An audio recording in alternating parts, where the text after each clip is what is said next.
Today, we're introducing a new series on learning and education. It's entitled, Life is for Learning.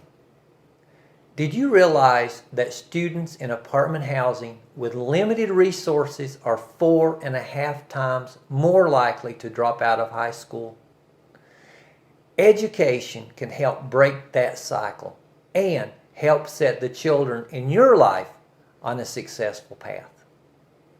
This starts with you as a parent or as a caregiver involving your children in creative activities that encourage them to learn.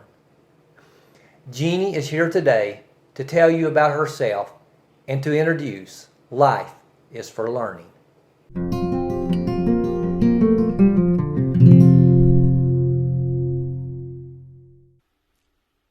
Hello, I'm Jeanne. I'm doing a new series called Life is for Learning, and I want to teach you how to create an environment for learning for your child. And I mean, your child can be a foster child, a daycare child, a neighbor child, a niece, a nephew, a grandchild, a stepchild, or your own.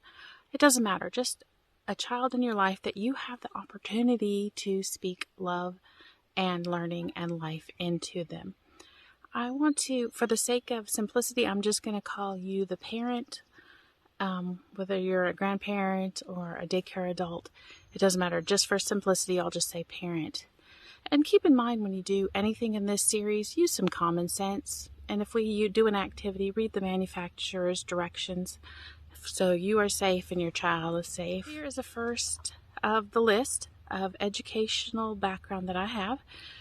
I started when I was 5. I used to go to church when at that age. I still do now, and I would come home and I would line up my stuffed animals, and then I would retell the sermon to them. I knew at the age of 5 that I wanted to be a teacher.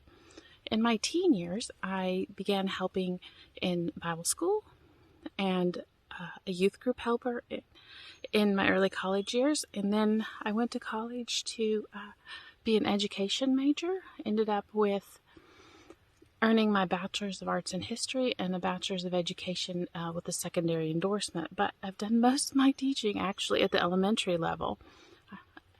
I've also taught in private schools, private Christian schools, public schools, and tutoring and homeschooling.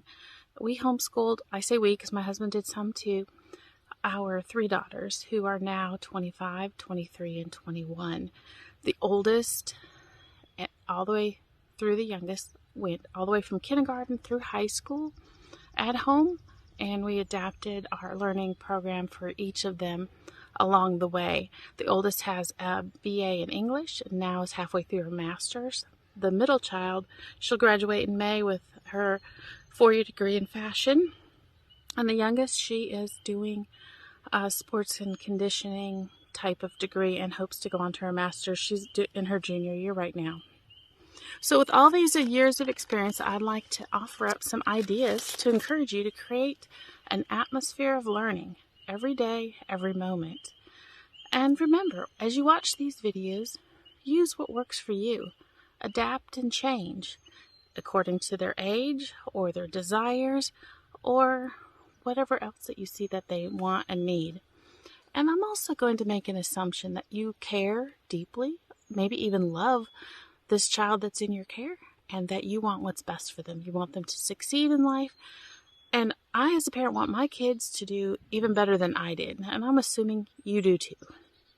So I encourage you to put your device aside, turn off the TV, grab your adventure bag, and head out the door, especially now that it's spring and summer, and do some fun things together that don't cost anything or hardly anything. My 2 favorite words, free and almost free. So in our next video, hang around, stick around, and I will show you how to pack an adventure bag, and then we'll go on some adventures together. Say goodbye, Uni. Bye.